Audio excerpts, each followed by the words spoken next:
The Hustler Fund is lined up to be the biggest beneficiary in the Kenya Kwanza government's debut supplementary budget. According to data released by the National Treasury, the State Department for Cooperatives is earmarked for a 19.7 billion shillings increase in its allocation for the current financial year, 12 billion shillings of which are dedicated to the Hustler Fund. Brian George now breaks down the winners and the losers in the Kenya Kwanza government's debut supplementary budget. The National Treasury has published Kenya Kwanza's debut supplementary budget encompassing a 106 billion shillings slash in development spending and a 92.2 billion shillings increase in recurrent spending.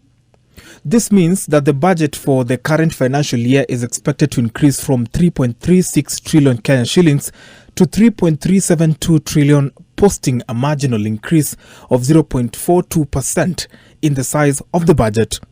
The Financial Inclusion Fund, popularly known as the Hustler Fund, has been the Kenya Kwanza government's signature undertaking so far, and now the Treasury wants to boost its capacity ahead of the rollout of an MSME targeted facility which will offer larger loans.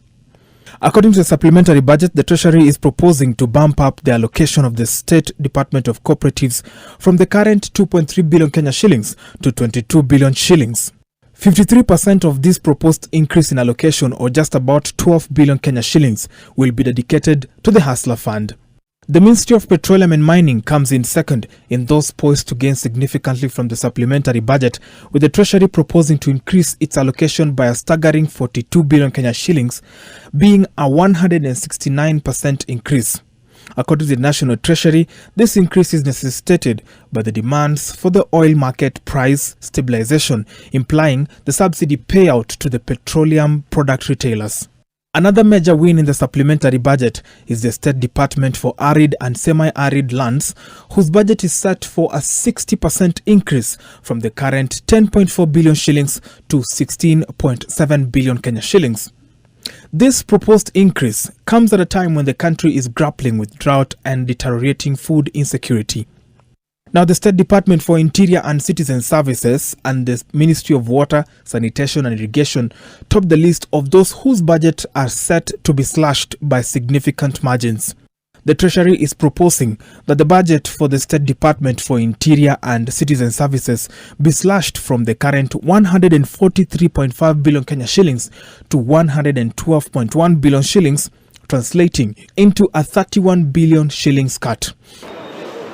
Now, this rationalization comes in the wake of government reorganization, which has trimmed the size of the department. The Treasury is also proposing a 24 billion shillings slash in the budget for the Ministry of Water and Sanitation from the current 83.9 billion shillings to 59.7 billion shillings.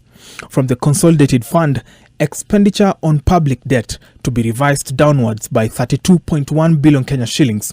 Debt redemptions are to be slashed by 17.3 billion, with interest payments revised downwards by 14.8 billion Kenya shillings. Debt service obligations will now stand at 1.36 trillion Kenya shillings. Brian George, NTV, Nairobi.